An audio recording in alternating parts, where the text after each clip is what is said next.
You know how in sports they have a sportscaster, someone who comments on and puts into words what's going on the field? Well, we also have a commentator in our own inner world, a voice that's constantly talking, judging, evaluating, comparing, solving real and imagined problems, preparing for the future. Sometimes that voice is helpful, but sometimes it's not. And when it's not, we need to know how we can turn down the volume of this voice so that we can step out of it and step into life, our experience, and be present to what's going on. Hey everyone, this is Becoming an Expert at Self-Leadership. I'm Maika, I'm a psychologist, and this is part 11 of the Cognitive Defusion course, a course about turning down the volume of unhelpful mental chatter.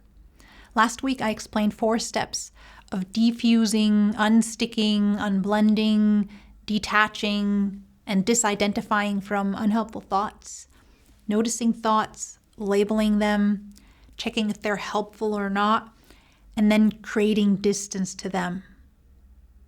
In step 4, I explained how you can create distance to an unhelpful thought by connecting it to visual imagery, leaves on a stream, cars on a road, clouds in the sky. And you observe these things moving along and your thought, the unhelpful one, with it, without interfering. You're just observing and watching it move and drift away on its own accord. In this video, I want to share an alternative to that. These are more playful techniques in which you play around with the thought, change it and distort it so that you can really feel that it's made up of just words, or if it's an image, mental pictures. And you can do this acoustically and visually, which I will both explain.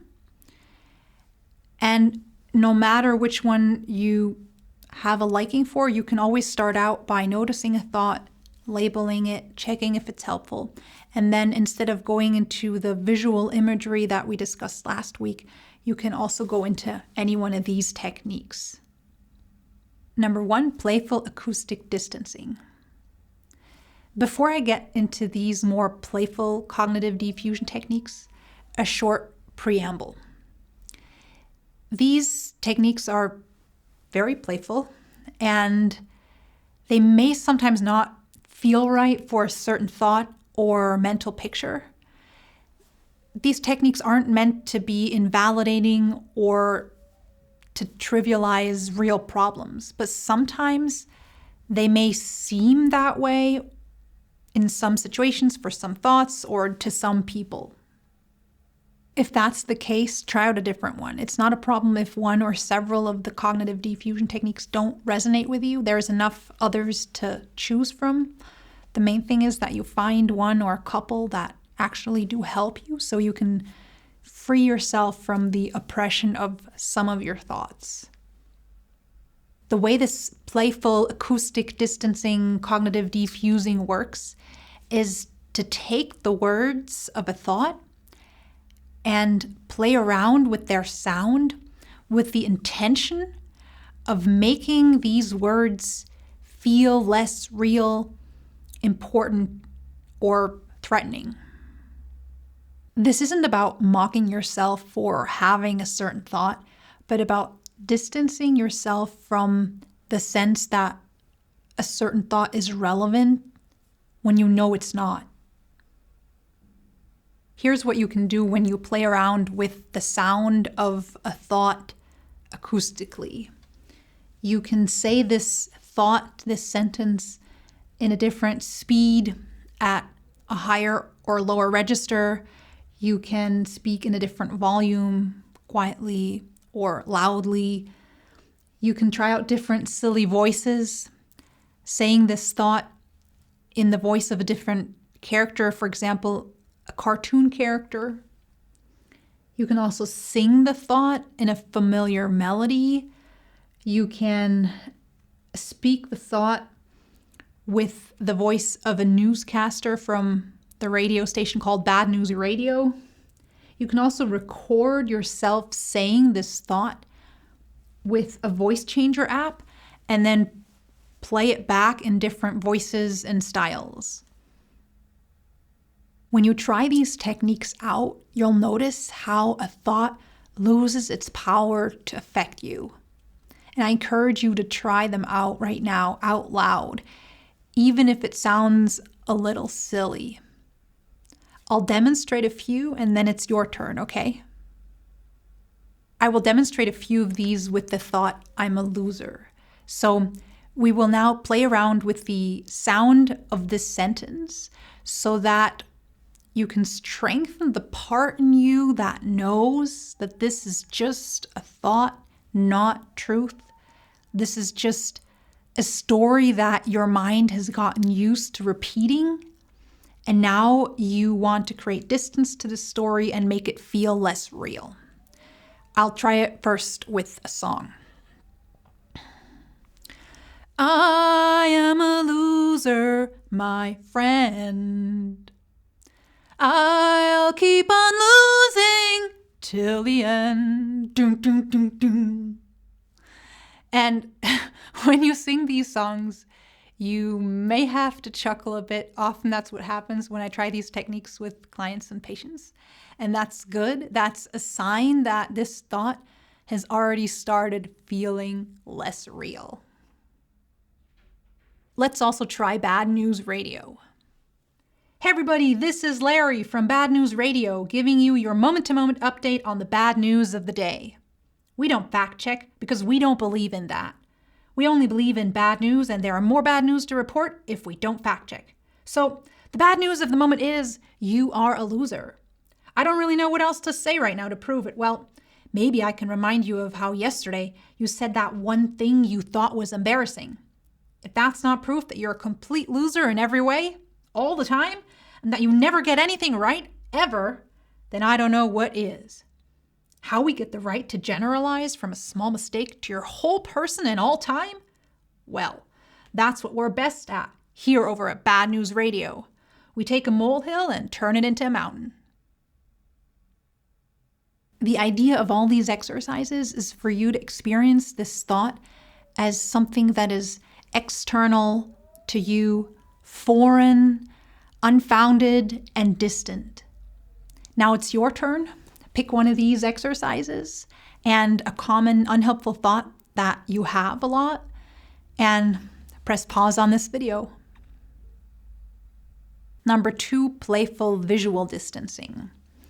Another way of playing around with a thought is by playing with the visuals of the thought. What these strategies have in common is that they change the way you envision the thought in your mind or the mental picture. And again, the goal is to make it feel more external and distant from you so that it affects your emotions less or not at all. One way of doing this is by writing down the words of your thought in different fonts, sizes, and colors. You can also do this on your computer and play around with the layout of the sentence.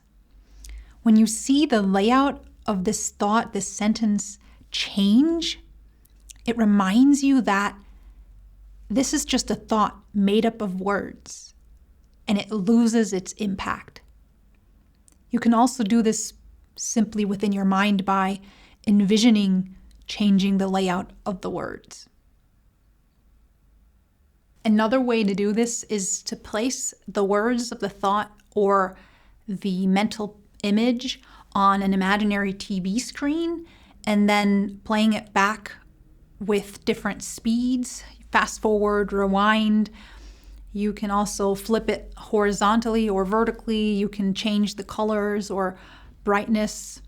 You can add a humorous voiceover or announcement for the film. Disaster strikes, starring me, failing at everything and getting rejected in every single way all year. Premieres on December 31st on Channel 1. Don't miss it. And lastly, you can envision the words of the thought written down in different locations. When you do this, envision the thought in a specific location for 20 seconds before you then switch to the next location. So you could start out envisioning it written on a billboard.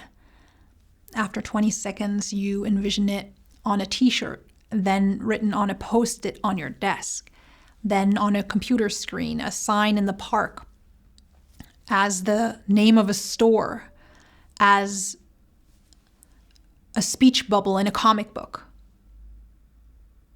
I will now demonstrate visual distancing with a common anxious thought, worry of seeing yourself or a loved one lying in a hospital bed with a serious illness.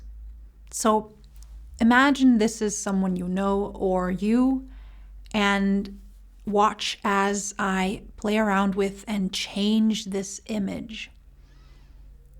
Watch how, as it changes, it starts losing its impact.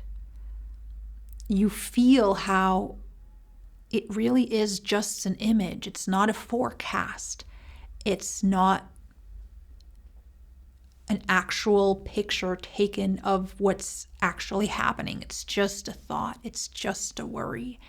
And as you see these changes, it starts feeling less and less threatening and real. And you notice a distance that increases between you and this thought. You feel like letting go of it because it just doesn't seem relevant or necessary to dwell on right now, because it's just a thought. It's only a thought. It's only a worry. It's not a fact. It's not a real threat. Not something that's happening right now. It's not a forecast.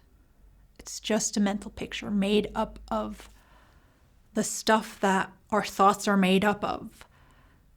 It's not made up of reality outside of your mind.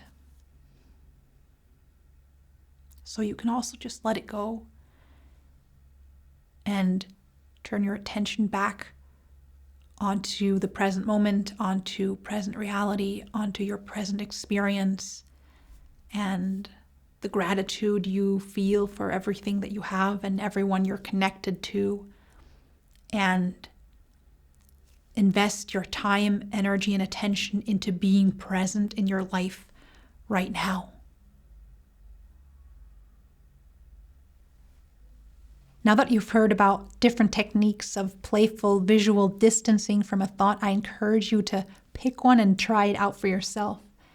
And notice how, as you practice that exercise, you will feel freer from the threat of that thought or mental image. This concludes the 11-part cognitive defusion course. I hope that you found as much joy and relief in these techniques as the people that I work with and I have. If you'd like to receive an email series with some reminders and additional thoughts on cognitive defusion over the next couple of weeks, you can follow the first link in the description box, which will lead you to my e-learning platform. And if you sign up for the course there, you can then also subscribe to this email series, and you will get those emails as soon as you have signed up. Till next time, take care, and remember to hold your thoughts lightly.